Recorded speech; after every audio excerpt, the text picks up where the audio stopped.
All aboard! The Lane train is at the station as we sit and wait for an on-time departure. Word is that Lane Kiffin will announce his decision on Saturday. He'll either remain at Oxford as Ole Miss head coach or hop aboard the Lane Train Express to either Baton Rouge or Gainesville. Where will Lane Kiffin end up? No doubt the biggest question looming over Friday's Egg Bowl. And let's ask that question. Welcome the host of the Cover 3 podcast, Chip Patterson, and CBS Sports college football writer Shehan Jeyarajah. Lane Kiffin in limbo, Shehan. What's the latest on this developing story?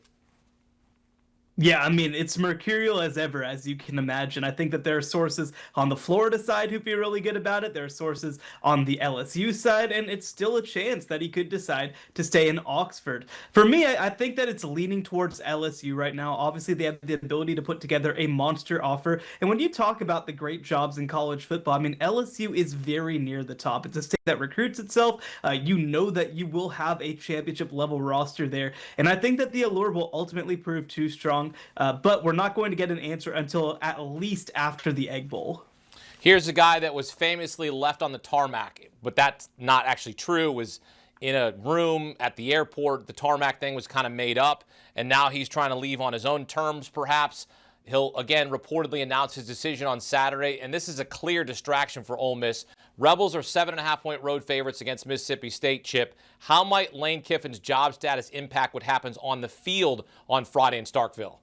If anything, it is the putrid vibes that it has cast over this Egg Bowl. Just the fact that, you've got Trinidad Chambliss tweeting out trying to go 1-0. You've got Kewan Lacey with some cryptic retweets. And what I think it's done, at least from a perspective of what my expectations are, I just don't expect a clean game, Hakeem. I think that this is going to be a game that might be a little bit clunky. I think it might be a game where Ole Miss does try to rely on the ground and pound, something that I think they should be able to do. Mississippi State has been absolutely run through by a lot of SEC offenses who've just been able to stick to the ground game and find a lot of success. And I think that as sometimes, being high-flying and up-tempo, that requires everyone to be on the same page. And excuse me for thinking I don't think everyone's on the same page right now. I think a lot of people are on different pages. Some people are thinking about where they're going to be next year, coaches and players. So I think that in terms of this game, my expectations, I think it's a lower scoring game. I'd lean to the under if you're going to make me make a pick. All right, Ole Miss has won back-to-back Egg Bowls. The Rebels' only loss this season is to Georgia. Dogs play Georgia Tech on Friday as they renew their rivalry. Clean, old-fashioned hate. You could also describe what the people are feeling in Oxford as that clean, old-fashioned hate as well. In last year's game, Georgia outlasted Georgia Tech in 8 overtimes to win their 7th straight in the series. Shehan, what version of Georgia Tech should we expect in this game? The team who started 8-0 or the team that got down 28-0 to Pitt last week?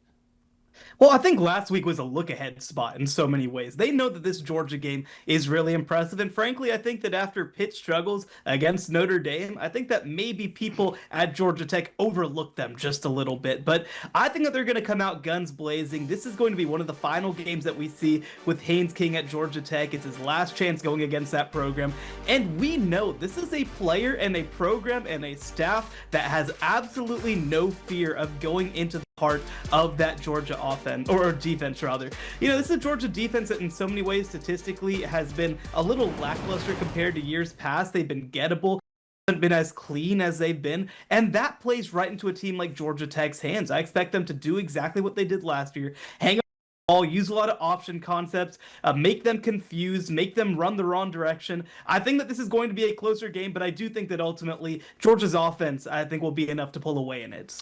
Georgia Tech sold its right to host this game for $10 million. So this year's meeting is being played at Mercedes-Benz Stadium in Atlanta, where the Dogs are 13.5-point favorites. Chip, what's your best bet in this game? Hakeem, it's funny because Georgia fans will tell you the Big Body Benz, it's not a friendly house. They got red seats. It's in Atlanta. You've had some heartbreaking losses inside of that building. So how do we weigh this? Well, we just look at that Georgia Tech defense that has been really, really substandard over the course of the last 4 weeks. Whether it is NC State, whether it is Pitt, Georgia Tech just doesn't seem to have answers. Now, Brent Key, he says it's an alignment issue. I don't think that you can just fix it with a couple of coaching tweaks. I just think it's a group that's going to give up a lot. And I wonder if we actually do see some hate in clean old-fashioned hate here. My best bet's going to be Georgia team total over 37.5. Sky high number, but it is a number that Georgia has eclipsed in 5 of its last 7 games. So I'm going to go Bulldogs offense has a big day. Gunnar Stockton pours it on, and that leads Georgia to a victory and one where they've got a big number on the scoreboard. Leave no doubt. On Friday night, we've got the Lone Star Showdown, 3-loss Texas hosting undefeated Texas A&M. Aggies looking to make their first SEC championship game appearance in school history. Shehan, what's the path to victory for the Aggies in Austin? Well, there's 2 pieces of this, right? One is the mental game, right? Don't let the moment be too much for you. This is your opportunity. This is your moment. Don't make it about Texas. The other piece, though, too, is that I think it's really going to come down to those receivers for Texas A&M. We know what Texas A&M can do defensively. We know, obviously, that they run the ball at a high level. But when you look at Texas, in SEC play, this has been the worst passing defense in the SEC. They're giving up over 295 yards per game in SEC play, which is just an absurd number for a defense that obviously has been really good the past couple of years. And on top of that, Texas A&M is the best receiver duo that they've played at least since week 1 when Jeremiah Smith and Carnell Tate were on the field for Ohio State. I think that this is one of those games where Texas A&M needs to push the ball down the field, needs to spread out that Texas defense, and needs to challenge a secondary that frankly has not been very good in 2025. If they're able to do that, I think they're going to be able to pour on some points, and I don't think that Texas will be able to do the same. Marcel Reed and the Aggies are 2.5-point road favorites. Totals 51.5. Arch Manning is 7-0 in his career as a starter at home. Chip, what's your tippy-top wager in the Lone Star Showdown? Tippy-top wager is a couple of words that Shehan just said right there. Pour on some points. I think this is going to be a nice Texas-style shootout. I think this is going to be a situation where a Texas A&M defense that can create incredible negative plays also has shown at times that you can hit the explosive play against them. That's where I'm counting on Ryan Wingo. That's when I'm counting on some of those athletes at the skill positions for Texas to be able to hit something in terms of getting points on the board for the Longhorns. And conversely, yeah, I have taken a lot of notes about this Texas defense and ways in that the production and the performance do not match the talent that is on the field. I think the fact that Anthony Hill is not going to be in this game is incredibly impactful in terms of Texas A&M's ability to score. So I think that this is just, taking a lot and looking at 17-7 from 1 year ago. Very different game in my expectation. I think we go over this total. I think both teams get up into the 20s, high 20s, maybe even low 30s, and we go over 51.5. Win and Texas A&M is into the SEC title game for the first time in school history. Chip Patterson, Shehan Jeyarajah here on CBS Sports HQ. Men, thank you. And for all things college football, you need the Cover 3 podcast in your life. Maybe you're taking a little stroll to your grandmother's house or family. You need something to listen to. This is what you listen to. Get you ready. Host Chip Patterson, joined by Tom Fornelli, Danny Cannell, Bud Elliott. They've got, they got life advice. They've also got advice on how to wager on the market and what games to pick this weekend. It's one of the best podcasts on the market, the Cover 3 podcast. Download and follow today. Of all the ways you could describe this week, is it fun to be the head coach at Ohio State this week? Like I say, fun is kicking ass, and that's what we want to do on Saturday. So we're preparing to do that, and that's it. Like, there's nothing funny about this at all. There's not, but the fun part is winning. So we'll save the fun for being in the locker room and celebrating after the game. But the preparation is like, that's what you love. You love the competitive part of this and everything that comes with it. And our guys came in Sunday. Came in here yesterday, got work on their own, and even guys in the building today. I mean, they got a good bounce in their step, and they look forward to this week. Well, for the last 4 years, it's been the Wolverines kicking the Buckeyes behind. Ryan Day is the 4th Ohio State coach to lose 4 straight meetings to that team up north. Since losing to Michigan last season, Ohio State is 15-0. Buckeyes looking for revenge on Saturday in Ann Arbor, where it's expected to snow. Welcome in the host of the Cover 3 podcast, Chip Patterson, and CBS Sports college football writer Shehan Jeyarajah. One of the greatest rivalries in all of sports, Ohio State versus Michigan, clashing for the 121st time. The team who wins the rushing battle has won the game 23 straight times. Michigan has had at least one player with 100 yards in 10 of their last 11 games. Ohio State has not allowed a 100-yard rusher all year. Shehan, do you expect Matt Patricia's elite defense to dictate the game?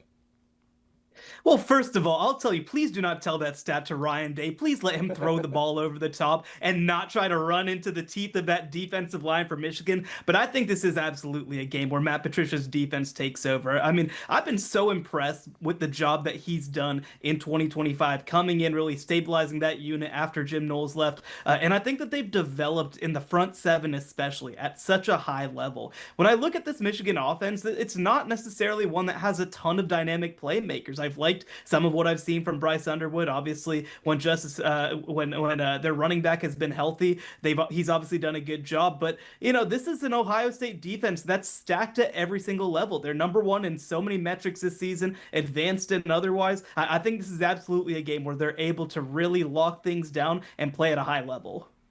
I think we forget that Michigan quarterback Bryce Underwood is a freshman, right?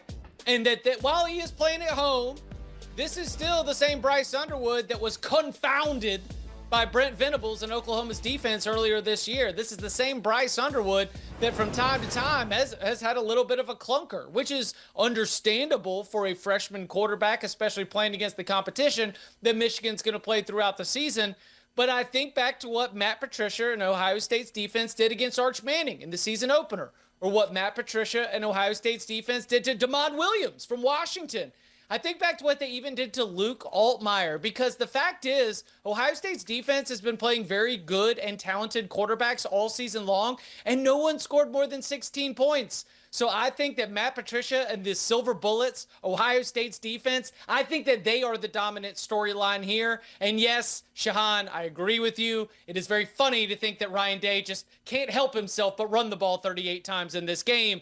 This game will be won by the Buckeyes because of the defense. Well, let Bo Jackson run for 100 yards and then throw for 80 or 90 to Carnell Tate and Jeremiah Smith. Let them feel good. Let them get involved. Just win the game, okay? By the way, this defense disguises coverage at an elite level. I mean, this is at an NFL level is what this defense is doing, disguising coverages. This is intricate stuff, and if you really want to get into the X's and O's of it, it's pretty incredible when you watch some of these breakdowns. Ohio State has not lost 5 in a row to Michigan since the 1920s. If they lose on Saturday, it's going to turn into the roaring 20s in Columbus. I'm telling you that right now. A win for the Wolverines, though, would put them into the college football playoff. Speaking of the CFP, Alabama needs to beat Auburn in the 90th Iron Bowl to keep their playoff hopes alive. Tide and Tigers have been playing against each other since 1893. Alabama's won 5 straight Iron Bowls. Chip, what's the key for Kalen DeBoer and the Crimson Tide to win on the road at Jordan-Hare? Fast start. You go back to the Georgia game, right? While Georgia is a much better team than Auburn, in my opinion, and by a lot of people's opinions, it was the fast start that Alabama had against Georgia's defense. Kalen DeBoer, Ryan Grubb, they were all on the same page. And I think that is something, playing in Jordan-Hare, playing on the road at night, you need to take as much energy out of that building as possible. The longer that you let Auburn hang around, the longer that this is a game that is within a possession or 2 possessions, the more confidence is going to build and the more dread, honestly, given the way that games at Auburn have been for the Alabama Crimson Tide. But man, a quick 21-0 lead, a quick 24-3 lead. These are the types of things that would allow Alabama to be able to feel a little bit better about changing the leverage in the contest. So I would say fast start and taking care of the football are the 2 biggest keys for Alabama early. Yeah, I think that's a great thought. And look, I think that this is obviously a place where, they're going to have to meet that moment, right? This is Kalen DeBoer's first time ever playing at Jordan-Hare. By the way, I'll toss you guys to AL.com did a fantastic expose on whether Jordan-Hare is haunted. They determined it's inconclusive, but you guys should check out that story. But, this is obviously a place where Alabama has had a lot of pain over the years. And I think that especially when you look at this Alabama team, they have struggled to be a steady offense because they can't run the ball at a high level. Well, I think that if you jump out to an early lead, that gives you an opportunity to, I think, really open up the playbook. You can continue to pour it on. You can continue to really use every tool at your disposal. And this Auburn defense is really, really good, but they're also one that is much better against the run than they are against the pass. If you can let Ty Simpson take over this game early, I don't think they can put him to sleep. Well, if they lose at Jordan-Hare, it will haunt Alabama. I can be sure of that. I'll tell you what else haunts them is that loss to Florida State in week 1, because people like to forget about that. Yeah, they're a different team now, but that certainly has haunted them this season when you consider their win-loss record coming in with 2 losses. Kalen DeBoer can tie Nick Saban for the most wins through his first 2 seasons as Alabama head coach with 19. So there's that. In the ACC, there's this. 6 different teams are in the title race. Miami needs a lot to happen. They play at Pitt on Saturday. The Panthers can still make the ACC championship game, but need to beat Miami and have 1 loss by either Virginia or SMU. Simplest scenario for the title game is win and in for both Virginia and SMU. The Cavs play rival Virginia Tech. Mustangs play at Cal. Chip, we talked about this during the 4th set of college football playoff rankings because certainly this has implications. How do you see this playing out in the ACC? My prediction is that it will be the easiest possible path. SMU gets it done.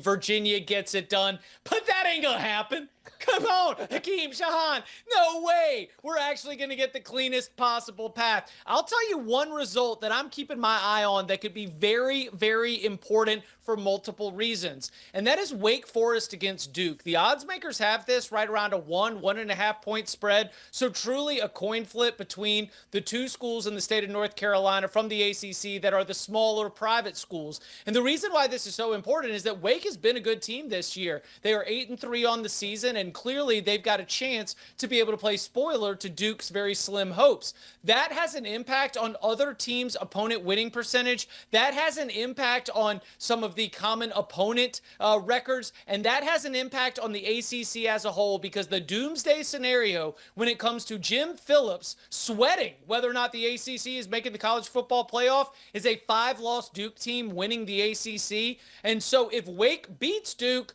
well, hey, an SMU, a Virginia, a Pitt, sure, that's probably one of the 5 highest ranked conference champions, whoever it is. But if Duke somehow makes it to the ACC championship game, now things get very dicey with James Madison. It all comes down to the final week of the regular season. Chip Patterson and Shehan Jeyarajah here on CBS Sports HQ. Men, thank you. Happy Thanksgiving to you and yours. We've got a rivalry game on CBS on Saturday. Number 6 Oregon clashing with Washington, 3:30 Eastern on America's Most Watched Network. You can also watch the action streaming live on Paramount+. We'll have pregame and postgame coverage right here on CBS Sports HQ.